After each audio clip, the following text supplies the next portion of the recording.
Сайн байцгаана уу та бүхэний өдрийн мэндийг хүргэе.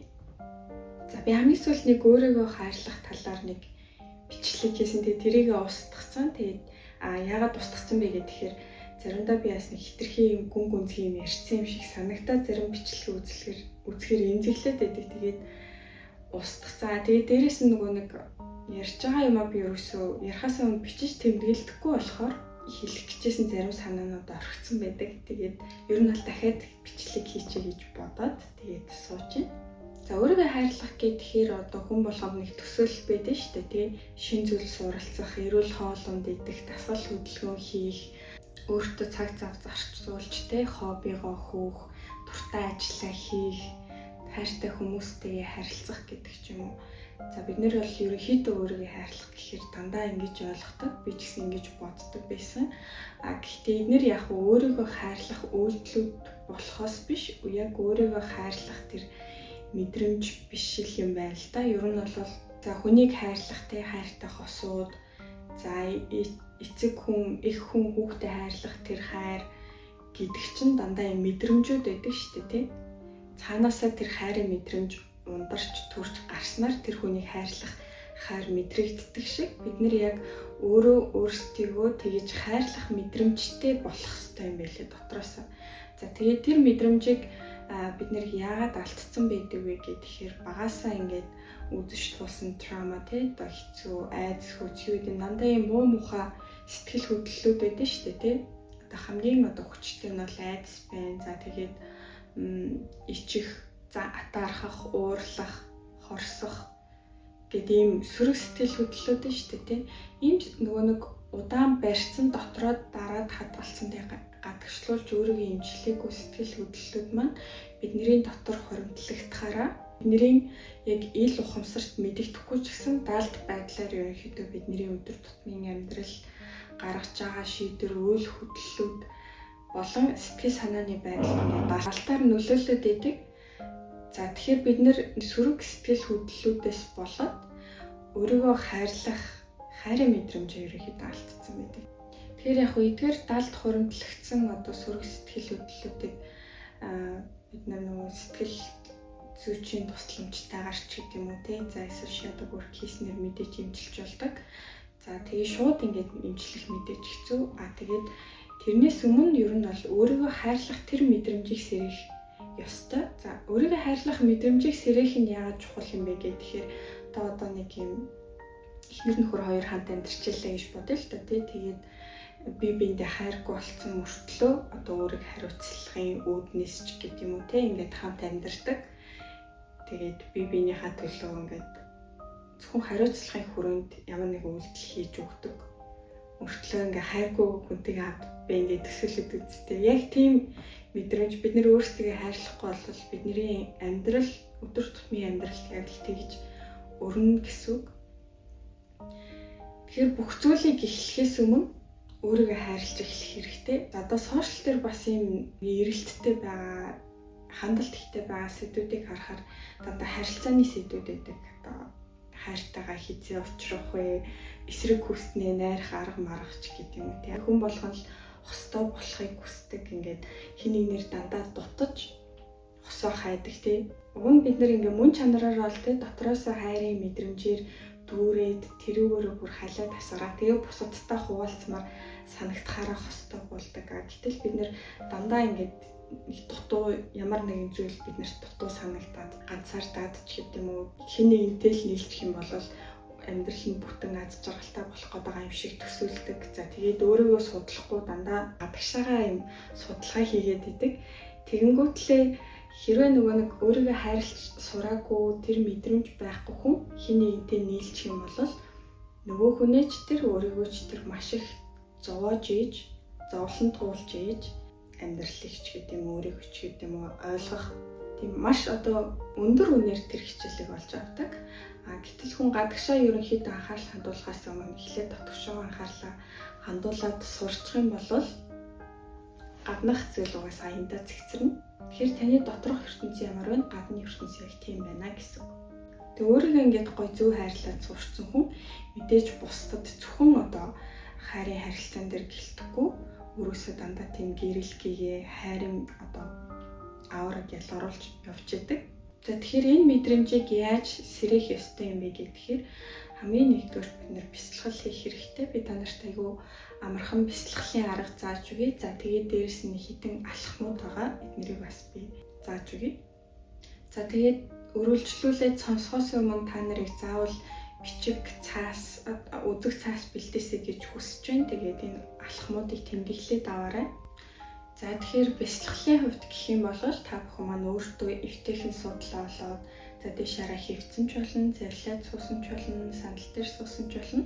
Ямар ч үсэн эвтэйхэн байрлалаар олж аваад нуруугаа ойлгох зэх байлгаад за тэгээд нүдэн анаад шаардлагатай гэж үзэх юм бол гоё намуухан ая тавьсан ч болно. За тэгээд нүдэн анаад гүнзгий амьсгал авна.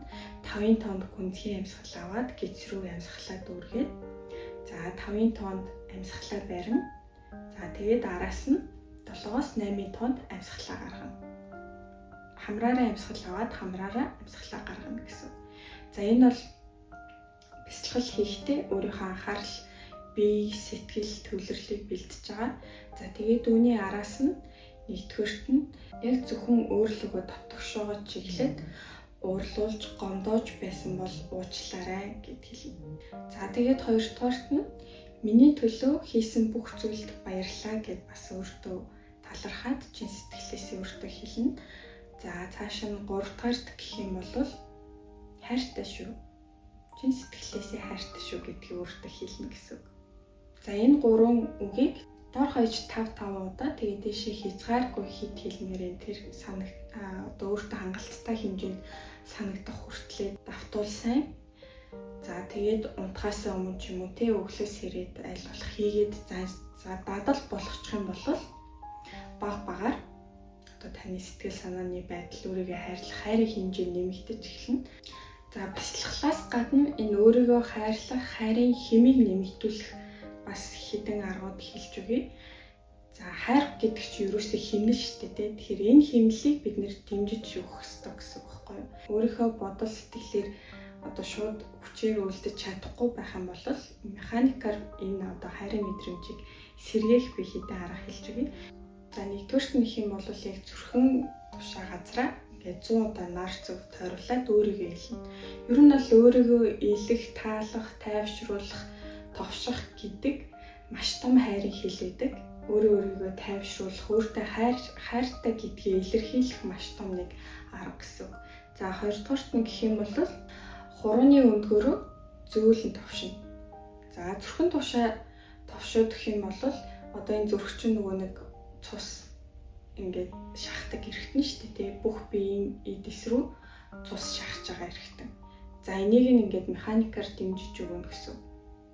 Тэгээд товсож байхдаа мэдээж хайрын хэмнэлийг явуулна гэсэн үг. Дотроо аль болох хайртай шүү гэдгийг ингээд илэрхийлээ өөрийгөө товшиж болно гэсэн үг. За гуравдугаарт нь гэх юм бол ийм өөрийгөө хайрлах аффирмацууд байдаг шүү дээ. Би хайрын хэмээр дүүрч байна. Би хайрлагдсан байна. Одоо юу гэдэг те яг өөртөө бодож болоод чамд хамгийн их таалагдж байгаа. Одоо тийм үгээ тавтаад баймилсан. За энэ товшлолтойгоо нийлүүлээд тэрийгээ тавтаад байвал бас бүр сайн гэсэн. За дөрөвдүгээр алхам нь гэх юм бол одоо ийм лимб тэгээд төвлөлтөр хуур гэдэг ийм гоё юм зүйл аялгаутай хөгжмийн зэмсгүүдийн ай сонсох. Та өөрөө ер нь бол ийм хөг их шиг аялгаугийн таних чадвартай угаасаа байглаасаа байгаа. Тэгэхээр яг таны одоо хэмнэлд таарсан те аль болох намуухан таата мэдрэмж төрүүлж байгаа. За төвлөлтөр хуурын хэмбэний ятганы гэдэг ч юм уу тийм хөгжмийн зэмсгүүдийн аяыг сонсвол сэтгэл санааг маш гоё сэргийж өгдөг. За 5 дугаарт гэх юм бол үнэр маш их чухал байдаг. За хүн нэгдүгээр өөрийнхөө үнэрийг маш гоё те ариун цэврээс ахиж өөрийгөө гоё үнэртэй байлгахыг хичээх хэрэгтэй. Хоёрдугаарт нь иргэд тойрныхоо одоо байгаа орчныхоо үнэрийг бас маш гоё байлгахыг хичээх хэрэгтэй. Үнэрээр ер нь бол хүн бас хайрын мэдрэмжийг сэрэж болдог. За тэгээд 6 дугаар алхам гэх юм бол хоол. Хүн аль болох өдөрт 2 удаа хооллохыг хичээх хэрэгтэй. За тэгээд 2 удаа хооллохдоо нэг хоолыг аль болох хөнгөнтэй нэг хоолн дээр нь бол дуртай хоолоо мах шүл юу гэдэг тэр зүйлүүдээ идээд нэг хоолой бол хөнгөн бас байлгахыг хичээж ивэл зүгээр. За ер нь бол хүний энэ хагас өлсгөлэн байдал хүн ер нь ингээд өдөрт 2 удаа л хооллох юм бол хоол идснээсээ бусад үед юм хагас өлсгөлэн байдалтай байдаг. За тэгээ хагас өлсгөлэн байдал нь хүний сэтгэл санаа одоо биеийн хүч, эрч хүчтэй нойр тэгээд тархины үйл ажиллагааг энэ бүгдийг ингээд хамгийн максимум хамгийн дээд сайн хэмжээнд нь ажиллуулахад маш тустай байдаг. Тэгээ ер нь л юм хагас өлсгөлэн байгаа үед хүн өвчин зовлонч тусах нь маш багасаад ирнэ. Хүний дархлаа байглаасаа өөрийнхөө байгалийнхаа зөнгөөр сайжраад ирнэ. Монголчууд ер нь ярьдаг байсан шүү дээ. Цаг цагаар нэг цадна, цагаан сараар нэг цадна гэд. Тэр чинь бас байнга цатгалан байдаггүй байсан. Тэгээд баяр хөөр болохоор нэг цаддаг тий. Тэгээд бусад үед нь бол аль болох юм хагас мацхийн байдалтай. Мацагч гэхгүй л дээ өдөрт 2 хоол идэх чинь маш их хоол шүү дээ тий. Тэгэхээр 3 хоол бол их нэ гэсэн үг.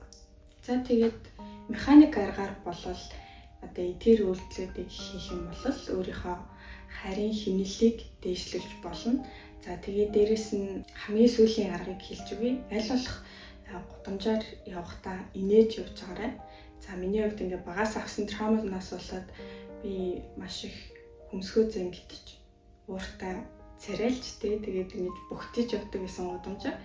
Тэгээд аюу олон жил тэгэж явсан болохоор тийм муухай зуршилтай. Тэгээд тэрийг одоо хүртэл ингээд ер нь бол засгаад аюу хичээж байгаа. Дэлхийн хаанч бас ингээд гараал явахаар нийлэх хөмсгөө зангидсан юм чухал царилсан хүмүүс байдаг шүү дээ тий.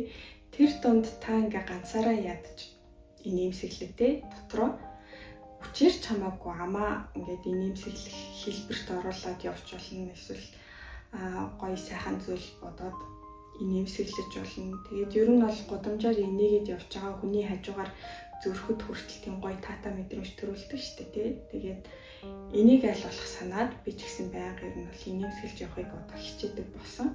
За тэгээд өөрийнхөө энэ хайрын өөрийгөө хайрлах энэ хэмнэлийг нэмээд ирэхээр хүн ерөнхийдөө дотроос өөрийгөө эдгээгээд эхэлдэг. Одоо тэр даалд хоримтлагдсан байсан муу мухай сэтгэл хөдлөлүүд ер нь бол ангаагдаж эхэлдэг багаар.